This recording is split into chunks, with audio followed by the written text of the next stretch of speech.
YouTube channel solution প্লাছলৈ আকৌ এবাৰ স্বাগতম জনাইছো। মই আজি এটা নতুন আকৌ টপিক লৈ আপোনালোকৰ মাজলৈ আহিছো। একচুৱেলি মই সদায় সাধাৰণতে যিখিনি আমাৰ ডেইলি লাইফত ব্যৱহাৰ কৰি থকা বস্তু সেইবিলাকৰ ওপৰতে মই ভিডিঅ' বনাই আহিছো।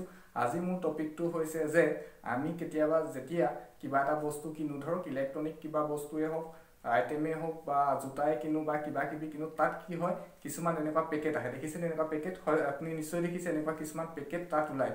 ধৰক আপুনি জোতা এযোৰ কিনিলে জোতাযোৰটো পেকেট ওলায়, হয়তো ইমানটো চাইজৰ পেকেট ওলায়, নহ'লে ইমানটো সৰু সৰু চাইজৰ পেকেট ওলায়। এতিয়া কথাটো হ'ল যে এই পেকেটবিলাক আমাৰ কিয় দিয়া হয়? আমি যে কিবা এটা আইটেম কিনো বা আইটেমটো কিনাৰ লগতে জোতা এযোৰ কিনিলোঁ, জোতাযোৰৰ লগত কেলৈ এই পেকেটটো দিলে? বা আমি কিবা এটা ইলেক্ট্ৰনিক সামগ্ৰী কিনিলোঁ, তাৰ লগত কিয় এই পেকেটটো দিলে? এই পেকেটটো আমি কি কৰোঁ? আমি যিখিনিয়ে এই পেকেটটোৰ কথা ভালকৈ নাজানো, হয়তো যেতিয়া ময়ো জনা নাছিলোঁ, যেতিয়া মই এই পেকেটটো কি হয় ময়ো গম পোৱা নাছিলোঁ, তেতিয়া ময়ো এই পেকেটটো পেলাই দিছিলোঁ। কিন্তু যেতিয়া মই গম পালোঁ যে এই পেকেটটো এনেই নিদিয়ে, এই পেকেটটো এটা বহুত ইম্পৰ্টেণ্ট বস্তু হয়, ইয়াত দৰকাৰ হয় আমাৰ যিটো আইটেম কিনিছোঁ তাৰ কাৰণে। এই পেকেটটো কেলৈ দিয়ে? আজি সেই বিষয়ে আমি জানিবলৈকে মই এই ভিডিঅ'টো বনাইছোঁ। আহক, মই আশা কৰোঁ আপোনালোকে এই ভিডিঅ'টো চোৱাৰ পিছত আপোনালোকৰ বহুত কথা আপোনালোকক ক্লিয়াৰ হ'ব আৰু আপোনালোকে এই পেকেটটোৰ সঠিক ব্যৱহাৰ গম পাব। যিসকলে গম পোৱা নাই সেইসকলে গম পাব, আৰু যিসকলে গম পাইছে তেওঁলোকেও অনুগ্ৰহ কৰি ভিডিঅ'টো চাই দিয়ক। এতিয়া কথা হ'ল, এই পেকেটখিনি কিয় দিয়ে? এই পেকেটখিনিত কি থাকে?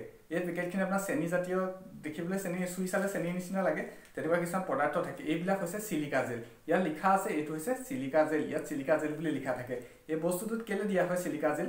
আচলতে কি হয়, যিটো আমাৰ জলীয় বাষ্প থাকে, আমাৰ ধৰক জলীয় বাষ্প আছে আমাৰ এই বায়ুমণ্ডলত, বায়ুত, সেই জলীয় বাষ্পই কি কৰে, আমাৰ কিছুমান বস্তু জলীয় বাষ্পৰ যেতিয়া কণ্টেক্টত আহে, যেতিয়া আপোনাৰ সেই জোতাযোৰ নহ'লে বা সেই ইলেক্ট্ৰনিক আইটেমটো যেতিয়া এই জলীয় বাষ্পবিলাকৰ কণ্টেক্টত আহিব, তেতিয়া কি কৰিব, আপোনাৰ সেই বস্তুখিনি সেমেকাই দিব।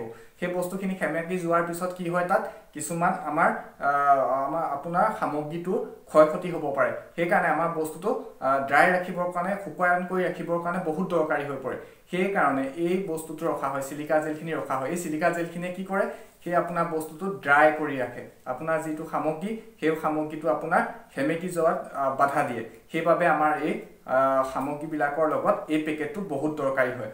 আপোনালোকে গম পালে যে কিয় এই পেকেটটো দিয়া হয়। সেইকাৰণে আপোনাৰ যদি জোতা এযোৰ আছে, আপুনি জোতাযোৰত দিয়া এই পেকেটটো পেলাই নিদিব। আপুনি ইউজ কৰাৰ পিছত যদি জোতাযোৰ আপুনি 10 দিন বা 15 দিনৰ কাৰণে ভালকৈ সঞ্চয় কৰি ৰাখিছে, সংৰক্ষণ কৰি ৰাখিছে, তেতিয়া আপুনি কি কৰক, লগতে আকৌ এই পেকেটটো থৈ ৰাখি থওক। আৰু আপুনি এবাৰ নিজে চাওক যে আপোনাৰ জোতাযোৰ সঁচাকৈ শুকাই আছে।